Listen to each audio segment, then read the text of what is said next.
네, 민주통합당 문재인 후보와 무소속 안철수 후보가 오늘 단일화 협상팀 인선을 마무리함에 따라 곧 단일화 방식에 대한 협상이 시작될 것 같습니다. 네, 새정치 공동선언과 같은 정책 조율과는 달리 단일화 방식은 승부의 결정적인 요인이 되는 만큼 치열한 줄다리기가 펼쳐질 것으로 예상됩니다. 민주통합당 문재인 캠프의 진성준 대변인 국회 스튜디오에 나와 있습니다. 네, 안녕하십니까? 예, 안녕하세요. 진성준입니다. 예, 앞서서 저희 유창선 박사 아시죠? 정치평론가 분. 네, 알고 조금 전에 있습니다. 이제 민주통합당이 오늘 내놓은 팀을 보고 강팀이다 이렇게 말씀하셨습니다. 이제 박영선 의원이 팀장 맡으셨고 윤호중, 김기식 의원이 협상팀 멤버로 이제 들어가 있는데 인선 과정에서 어떤 점을 주로 고려를 하신 겁니까?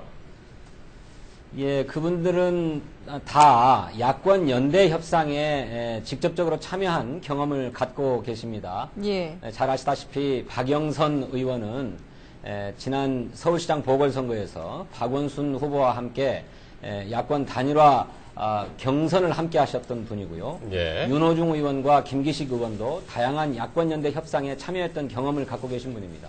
또 이분들은 우리 안철수 후보 측과도 신뢰감이 있는 대화를 나눌 수 있는 그런 분들이기 때문에 그렇게 그 단일화 협상의 경험과 신뢰성을 고려해서 인사했습니다. 네. 예, 정말 협상의 달인들만 모아놓으신 것 같은데요. 그런데 안철수 후보 측도 협상팀 인선을 했는데 최측근들만 구성을 해서 만만치가 않거든요. 언제부터 본격적인 협상이 시작이 됩니까? 예, 이제 협상팀 인선이 완료되었으니까 오늘 중에라도 서로 접촉을 해서 빠르면 오늘 밤에라도 만날 수 있다고 생각합니다. 아, 당장 오늘 밤부터요? 빠르면 그렇다는 거죠. 네. 접촉해서 서로 합의하면 만날 수 있습니다. 예. 예. 문 후보 측은 많이들 아십니다. 이제 이 단일화 방식과 관련해서 어떻게든 이제 국민이 참여하는 경선이 필요하다는 입장인데 이게 어떤 이유 때문인가요? 예. 우리 문재인 후보는 민주통합당의 오픈 프라이머리를 통해서 100만의 국민이 참여해서 선출한 후보입니다. 이제 국민 참여 경선은 시대적인 요구이자 대세가 되었습니다. 네. 따라서 야권 후보 단일화 경선도 국민이 참여하는 가운데서 이루어져야만 한다. 그렇게 지지자들이 직접 경선에 참여해서 지지 후보를 확인할 수 있어야 흔쾌한 동의와 또 승복이 이루어지고 그래서 결국 지지층의 이탈을 막을 수 있다는 게 저희들 생각입니다. 예.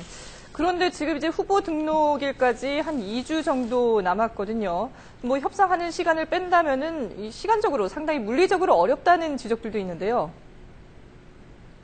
예, 시간의 문제라기보다 의지의 문제라고 생각합니다. 의지만 있다면 국민이 참여하는 방식의 경선을 얼마든지 기획해서 실행할 수 있다는 게 저희들 입장입니다. 근데 아시겠지만 이제 안철수 후보 측에서는 아무래도 이제 조직력 측면에서 불리하기 때문에요. 이제 모바일 투표 같은 이제 경선은 수용하지 않을 것이라는 관측들이 많고 오히려 이제 여론조사를 선호하는 것으로 전해졌는데 문 후보 측은 여론조사로만은 결정할 수 없다는 거죠. 여론조사가 경선 방식으로 적당하냐 하는 데에는 많은 의문이 제기되어 왔습니다. 과거에 민주당은 국회의원 후보를 공천하거나 지방자치단체장 후보를 공천할 때 여론조사를 이용한 경선 방식을 활용해 왔습니다만 그 여론조사가 가지고 있는 허용 오차, 그 오차 때문에 경선에서의 승복이나 이런 것들이 참 어려웠습니다. 따라서 지금 문재인 후보와 안철수 후보의 지지율이 비슷한 상황에서 네. 오차 범위 내로 지지율이 나올 경우에 어떻게 할 것이냐 하는 그런 난점이 있다고 생각합니다. 예. 그런 점에서 지지층의 의사를 직접 확인할 수 있는 방식의 경선이 필요하다. 저희들은 그렇게 생각하죠. 여론조사만으로는 부족하기 때문에 이를 보완할 수 있는 제3의 방식도 나올 수 있다라는 추측들이 있는데요. 민주통합당에서 생각하시는 제3의 방식 이런 게 있습니까?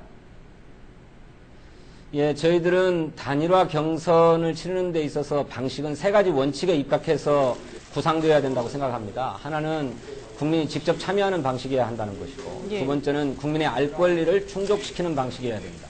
그리고 세 번째는 국민을 통합하는 방식이어야 된다고 하는 건데 이러한 세 가지의 원칙이 구현될 수 있는 것이라고 한다면 구체적인 방식은 고집할 생각이 없습니다. 그 원칙을 구현하는 것이 어떤 것이냐 하는 것이 더 중요하다고 저희들은 그렇게 생각합니다. 네. 그리고 이제 새정치 공동선언 실무팀 이제 가장 먼저 협상에 들어갔었는데 이제 마무리 단계라고 들었습니다.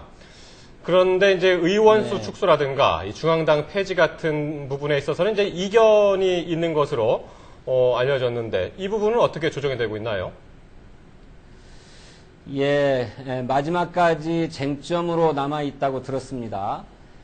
그런데 의원수 축소도 사실은 안철수 후보 측에서도 그 공식적인 입장이다라고 하는 그런 생각은 아닌 것 같습니다. 네. 다만 공통점이 있다면 우리 문재인 후보는 일찍부터 지역구 의원수를 축소해야 된다. 그리고 비례대표를 확대해야 된다. 이런 입장을 가지고 있었는데 아마도 그런 공통점을 확인하는 가운데서 정리되지 않을까 이렇게 생각하고요. 예. 중앙당 폐지 문제 역시 마찬가지입니다. 이것은 정당이 제대로 기능할 수 있도록 하는 것이 중요하지 정당을 축소하거나 없애버리는 것은 정당 책임 정치에 역행하는 것이다라고 하는 지적이 있는 만큼 정당의 기능을 정상화하고 활성화하는 쪽으로 수렴되지 않을까 저희들은 그렇게 기대하고 있습니다. 네.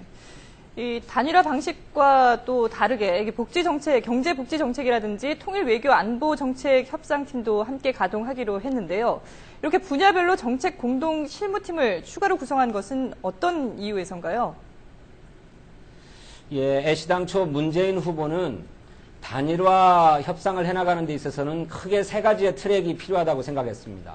하나는 새정치, 정치 혁신에 관한 협상 틀, 두 번째로는 비전과 정책을 논의하는 비전 정책 협상 틀, 그리고 세 번째로는 후보 단일화의 구체적인 방식을 논의하는 협상 틀, 이렇게 세 가지 트랙이 필요하다고 생각했는데 네. 그것은 우리 국민이 정권 교체를 열망하지만 단순하게 정권 교체만을 바라는 게 아니고 정권 교체 이후에 새로운 대한민국을 설계하고 건설해달라고 하는 요구가 있기 때문입니다. 즉 정권 교체를 위해서 힘을 모아야 되지만 정권 교체 이후에 우리가 어떤 나라를 건설할 것인지 두 후보가 가지고 있는 비전과 정책도 합의해서 국민 앞에 제시하는 것이 필요하다고 저희들은 생각하고 그런 뜻에 안철수 후보도 동의하셨기 때문에 그런 합의가 이루어진 것입니다. 어제 문재인 후보가 그동안 정책 공약들을 이제 종합해서 발표를 하셨죠.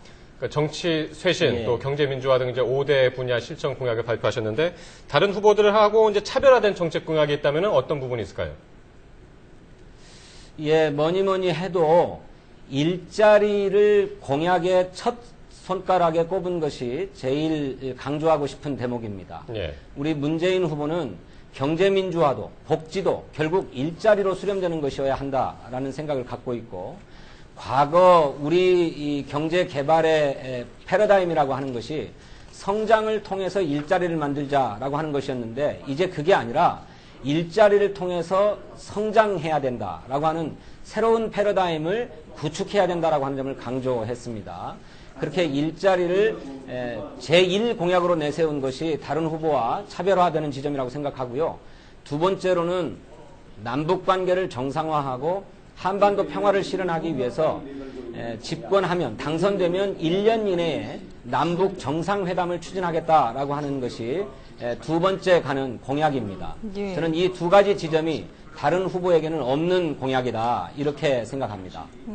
그렇군요. 그런데 어제 안철수 후보도 그 공약을 내세우면서 그 자리에서 선거 비용을 반값으로 줄이겠다. 그래서 다른 후보들도 여기에 같이 동참을 해달라라고 제안을 했거든요.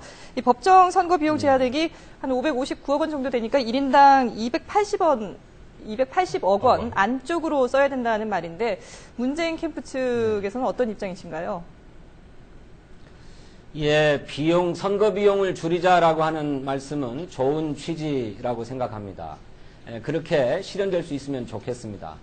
하지만 고려해야 될 현실적인 요소들이 좀 있다고 생각합니다. 예. 선거 비용의 대부분, 한 80% 이상은 홍보 비용입니다. 이거는 후보를 국민에게 알리는 비용인데 또 역으로 생각하면 우리 국민이 후보에 대해서 알아야 될 권리가 있기 때문에 우리 국민의 권리를 위한 비용이기도 합니다. 예. 그래서 그것을 무작정 줄이자라고 하는 것이 가능한가 하는 문제에 대해서 검토해 봐야 되고요. 그리고 그렇게 하자면 제도적으로 뒷받침돼야 될 부분도 있다고 생각합니다.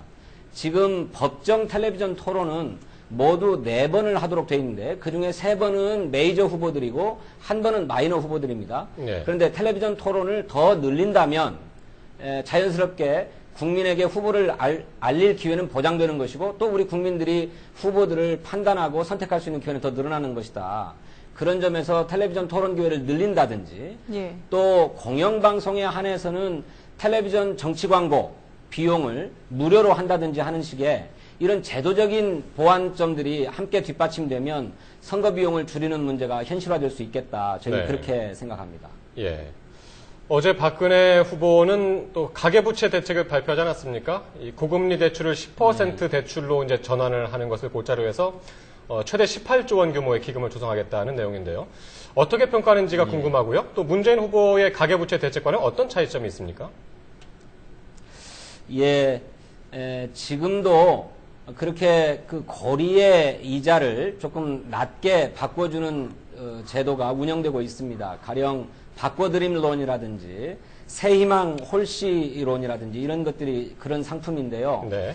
지금도 10% 내외의 이자가 부담스러워서 원리금을 갚지 못하고 연체하는 경우가 늘어나고 있습니다. 그래서 최근에 그런 대출 상품들의 연체율이 기존 4%에서 8%까지 상승했다고 하는 것이 현실입니다. 예. 따라서 20% 이상의 금리를 10%로 낮춰서 대출을 바꿔준다라고 하는 것만으로 실효성이 있을 것인지 하는 문제가 있다고 생각하고요. 두 번째로는 우리 문재인 후보는 이미 피에타 3법이라고 해서 이자 제한법 또 공정채권 추진법 그리고 통합도산법 이 3개의 법을 국회에 제출했습니다. 이것은 여야가 합의만 하면 곧바로 입법해서 실행할 수 있고 그렇게 실행되면 가계부채에 허덕이고 있는 우리 서민들의 부담을 덜어줄 수 있는 법인데 이것에 대해서는 미루면서 대통령이 되고 나면 무엇을 하겠다라고 하는 얘기만 자꾸 반복하는 것은 언어 도단이 아닌가 저희들은 그렇게 생각합니다. 예. 박근혜 후보가 가계부채 문제를 심각하게 생각하고 있고 그것을 실제로 개선해야 된다고 생각한다면 지금 국회에 제출되어 있는 여러 가지 가계대출 문제를 해결하기 위한 법안들에 즉시 동의하고 협의 처리하면 될 것입니다. 네, 알겠습니다.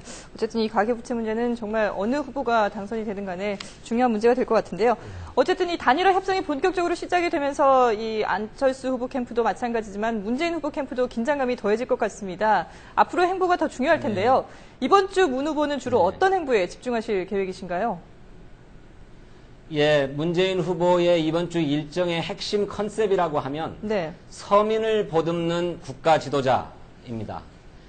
잘 아시는 것처럼 우리 문재인 후보는 본인이 실향민의 가정에서 태어난 서민으로 어려운 환경에서 자랐습니다. 그래서 누구보다도 서민의 땀과 눈물을 잘 알고 그런 서민의 삶을 보듬을 수 있는 후보입니다.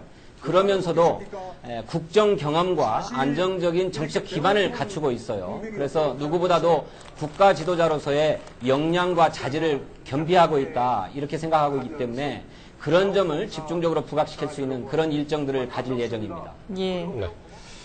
예, 말씀 잘 들었습니다. 민주통합당 문재인 캠프의 진성준 대변인과 함께했습니다. 고맙습니다. 예, 감사합니다.